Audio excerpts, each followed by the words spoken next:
Suka ce idan mace aka ɗaura aure da miji bata tare ba, babu wata mu'amala ta aure tsakaninsu sai Allah ya ɗauki rayuwarsa, to akwai wasu abubuwa guda uku da dole sai an kiyaye. Abu na farko shine sadakinta, in an bata ko da babu mu'amala ta aure tsakani ta riga ta ci sadakin, don ba ɗaya ne da wanda aka sake ta ba a yi mu'amala da ita ba, wannan rasuwa ya yi, sau da aka sadaki ta ce.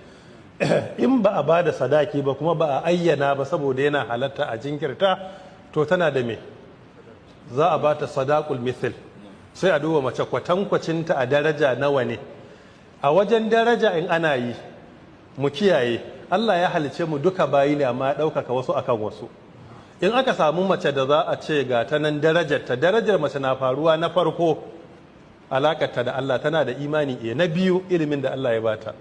In aka ce ga ta nan ta haddace Qur'ani, to darajarta ba daidai da wanda bata haddace ba, don manzo Allah sallallahu alaihi wasallam ko bunna mamata yake wanda ya haddace Qur'ani kabarinsa ya fi daraja akan wanda bai da hadda. So da haka duk duniya ba a daidaita wanda ya haddace Qur'ani da wanda bai haddace ba, so darajarta ya karu. In bayan haddan Qur'ani misali a ce ta je ta yi karatu, ita injiniya ne ko accountant ne ko gogaggiyar lauya ce ko medical doctor ne ko pharmacist ne, to ya ƙara mata daraja.